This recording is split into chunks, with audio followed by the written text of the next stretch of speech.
জুলাইয়ের বিপ্লবী কন্যাদের কথা শুনলেন প্রধান উপদেষ্টা। জুলাই আগস্টে ছাত্র জনতার যে অভ্যুত্থান ঘটেছে সেখানে সাহসী ভূমিকা রেখেছেন নারীরা। শহীদ হওয়ার পাশাপাশি অনেক নারী আহতও হয়েছেন। সেই উত্তাল সময়ে বিপ্লবী কন্যাদের সঙ্গে কথা বললেন প্রধান উপদেষ্টা ডক্টর মোহাম্মদ ইউনূস।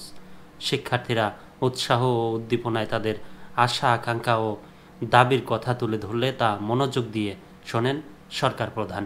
মঙ্গলবার রাজধানীর ওসমানী স্মৃতি মিলনায়তনে এ আয়োজন করে মহিলা ও শিশু বিষয়ক মন্ত্রণালয় এবং সমাজ কল্যাণ মন্ত্রণালয়। এতে জুলাই মাসে বৈষম্য বিরোধী আন্দোলনে অংশ নেওয়া বিভিন্ন কলেজ বিশ্ববিদ্যালয় সহ শিক্ষা প্রতিষ্ঠানের ছাত্রীরা অংশ নেন। কর্মজীবী নারীদেরও এতে অংশ নিতে দেখা যায়।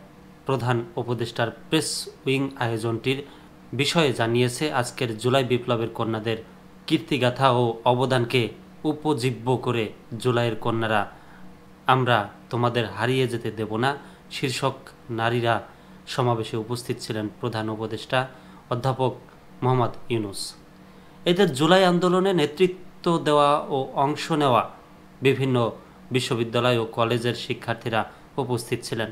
শিক্ষার্থীরা উৎসাহ ও উদ্দীপনায় প্রধান উপদেষ্টার সঙ্গে মত বিনিময় করেন, তাদের আশা আকাঙ্ক্ষা ও দাবির কথা জানান।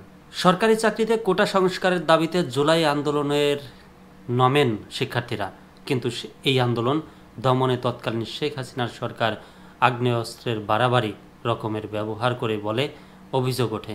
জুলাইয়ের মাঝামাঝিতে কয়েকশো ছাত্র জনতার প্রাণ ঝরে।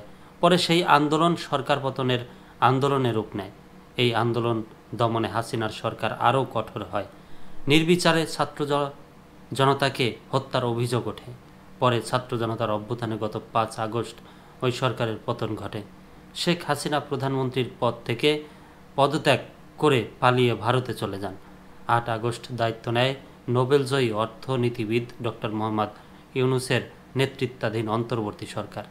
স্বাস্থ্য মন্ত্রণালয়ের তথ্য মতে ওই আন্দোলন 7 শতাধিক মানুষ প্রাণ হারিয়েছেন এবং 19,000-এরও বেশি ছাত্র জনতা আহত হয়েছেন, যদিও বেসরকারি হিসাবে প্রাণহানির সংখ্যা 1.5 সহস্রাধিক।